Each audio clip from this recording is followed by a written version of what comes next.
Assalamualaikum warahmatullahi wabarakatuh. Perkenalkan, kami dari kelompok 9 akan mempresentasikan mengenai riset investasi pada PT Kimia Farma Tbk yang beranggotakan saya Atikah Nafisatul Mutiah, NIM 2019-12209. Perkenalkan, nama saya Alvina Darmawati, NIM saya 2019-12212. Nama saya Mariasti Fatimah, NIM 2019-12205.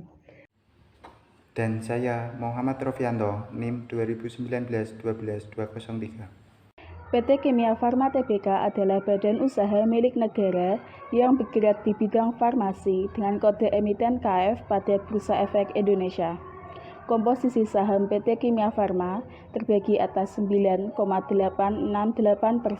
milik publik, 0,107% milik manajemen dan karyawan, serta 90,025% milik pemerintah.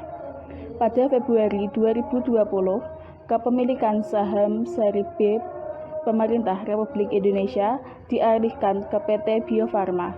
PT Kimia Farma memiliki bidang usaha utama yaitu manufaktur farmasi yang didukung oleh riset dan pengembangan, distribusi dan perdagangan, pemasaran, retail farmasi, laboratorium klinik, dan klinik kesehatan.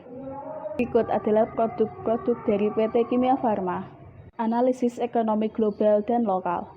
Tingkat inflasi di Indonesia menurun dari tahun 2015 sebesar 3,35% menjadi 1,68% pada tahun 2020. Rata-rata tingkat inflasi di Indonesia selama 10 tahun terakhir pada tahun 2011 hingga tahun 2020 sebesar 4,232%.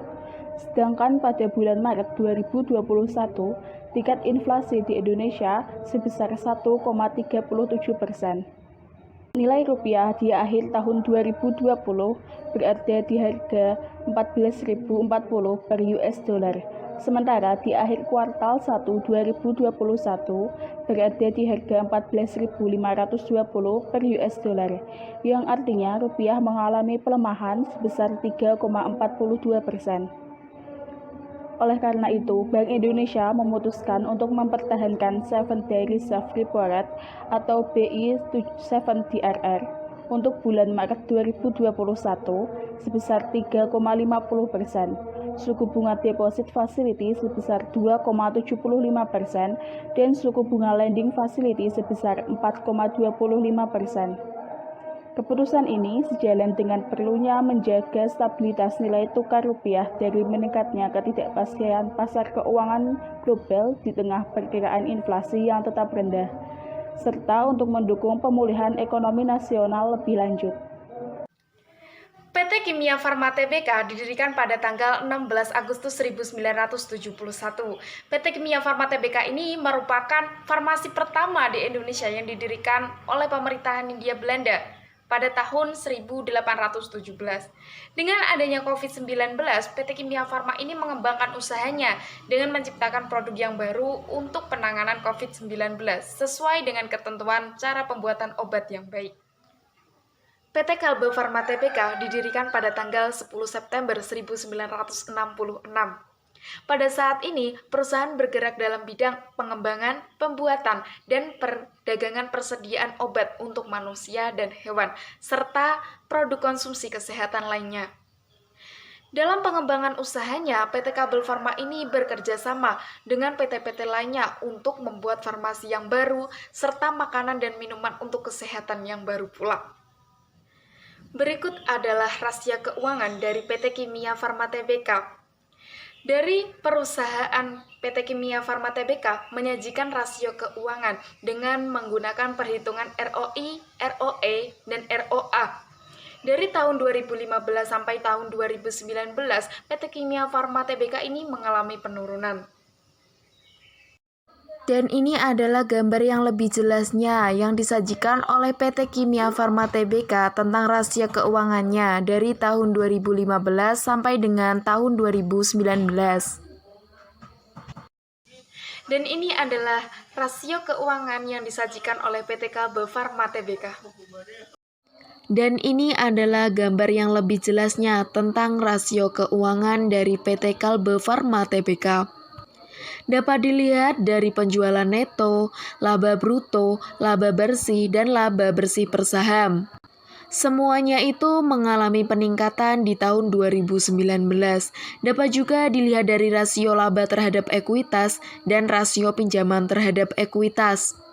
Rasio laba terhadap ekuitas mengalami peningkatan sebesar 15,01% di tahun 2019.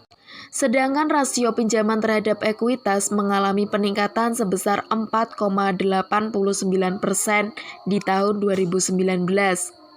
Jadi, dapat disimpulkan bahwa rasio keuangan yang disajikan oleh PT Kalbe Farma Tbk ini mengalami peningkatan di tahun 2019. Di sini selanjutnya akan dibahas mengenai perhitungan valuasi perusahaan yang akan menghasilkan kesimpulan apakah nilai saham PT Kimia Farma sebaiknya dibeli, dijual, ataupun dipegang saja. Dengan membandingkan perhitungan valuasi tersebut dengan saham PT Indofarma. Saham PT Kimia Farma Tbk atau KAEF dan PT Indofarma Tbk atau INAF kembali dapat diperdagangkan mulai sesi 1 tahun 2000. Sebelumnya, kedua saham ini terkena suspensi atau penghentian sementara dalam rangka cooling down karena terjadi peningkatan harga kumulatif yang signifikan. Pada perdagangan hari pertama setelah suspensi, saham KAEF naik 4,72% ke Rp3.330 per lembar saham, dan INAF bergerak positif 4,39% ke Rp3.330 per lembar saham. Tercatat net forward buy sebesar 10,41 miliar pada KAEF dan net forward sell sebesar 813,07 juta pada INAF. Kepala Riset FAC Sekuritas Indonesia Wisnu Prambudiwibowo menilai kedua saham ini sudah berada jauh di atas nilai wajarnya.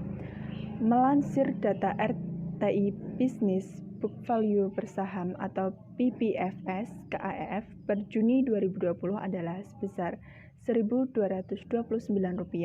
Dengan begitu, harga saham sudah lebih tinggi 2,71 kali dibanding harga wajar KAEF. Begitu juga dengan INAF yang harga sahamnya saat ini sudah 21,35 kali di atas harga wajar. Berdasarkan data RTI PBFS, INAF per Juni 2020 adalah sebesar Rp156. Selanjutnya akan dijelaskan mengenai risiko investasi. Yang pertama ada risiko nilai tukar mata uang, yaitu exchange rate risk yang disebabkan oleh fluktuasi nilai tukar uang di suatu negara terhadap negara lain. Yang kedua ada risiko pasar, yaitu adanya sentimen terhadap pasar keuangan. Yang ketiga ada risiko suku bunga, adanya perubahan suku bunga yang dapat mempengaruhi pendapatan investasi. Dan yang terakhir yaitu risiko likuiditas, terjadinya kesulitan dalam menyediakan uang tunai dalam jangka waktu panjang. Tata kelola perusahaan Kimia Farma. PT Kimia Farma mengharapkan prinsip tata kelola perusahaan yang baik yang dapat meningkatkan prakerja yang baik untuk perusahaan. Prinsip PT Kimia Farma terdiri dari 1. Transparansi, 2. Akuntabilitas, 3. Pertanggungjawaban, 4. Kemandirian, dan yang kelima, prinsip kesetaraan dan kewajaran. Jadi, perusahaan industri yang terkemuka ditunjang dengan adanya digitalisasi holding BUMN farmasi untuk meningkatkan market kerja dalam negeri, kerja yang terus meningkatkan serta nilai saham yang ada value. Oleh karena itu, kami merekomendasikan untuk BUI sampai PT Kimia Farma Tbk.